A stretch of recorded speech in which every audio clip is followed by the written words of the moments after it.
আসসালামু আলাইকুম, সবাইকে আমন্ত্রণ জানিয়ে শুরু করছি আমার আজকের ভিডিও। আজকে আমি আপনাদেরকে মসুর ডালের ভর্তা বানিয়ে দেখাবো। তো আমি আর কথা বাড়াবো না, এখন আমি রান্না শুরু করছি। তো চুলায় আমি একটি কড়াই বসিয়ে দিয়ে ভর্তা বানানোর জন্য পরিমাণ মতো তেল দিয়ে দিয়েছি। এখন আমি পেঁয়াজ কুচি আর শুকনো মরিচ দিয়ে দিয়েছি। এই ভর্তা বানাতে বেশি কিছু উপকরণ লাগে না, ভর্তাটা খেতে ভীষণ ভালো লাগে।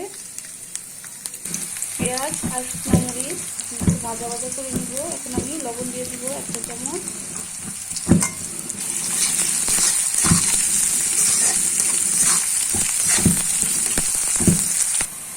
পেঁয়াজ আর শুকনো মরিচ ভাজা ভাজা হয়ে গেছে, এখন আমি ডালগুলা দিয়ে দেব।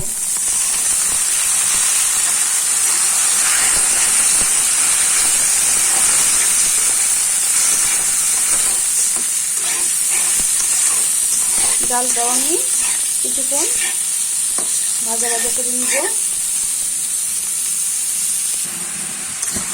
ডালগুলাকে আমি বেশ কিছুক্ষণ ভাজা ভাজা করে নিয়েছি। এখন আমি একটা পরিমাণ পানি দিয়ে দিব।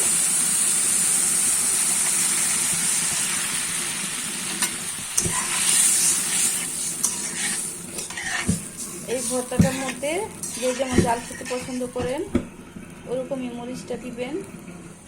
এখন ঢেকে আমি জাল করে নিব 10 মিনিট। ফিরে আসলাম 10 মিনিট পর। ডালগুলো প্রায় সিদ্ধ হয়ে আসছে।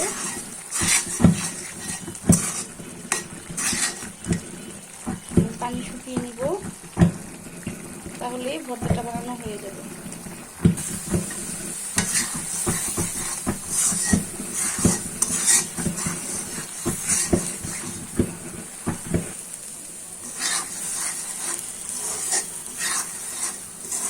ডালের ভর্তার পানি শুকিয়ে গেছে। যখন এই পর্যায়ে ডালের ভর্তা দেখবেন হয়ে আসছে, তখন একটু পরপর নেড়ে চেড়ে দিতে হবে, না হয় নিচে লেগে যাবে।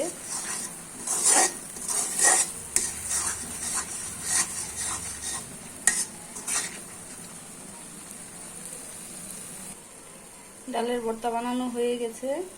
এই ভর্তা বানানোর রেসিপি যদি আপনাদের কাছে ভালো লেগে থাকে, আপনারা এইভাবে বাসায় বানিয়ে খেয়ে দেখবেন। আর ভালো লাগলে আমার চ্যানেলটিকে সাপোর্ট করবেন, লাইক দিয়ে আমার চ্যানেলের পাশে থাকবেন। ধন্যবাদ সবাইকে। আল্লাহ হাফেজ।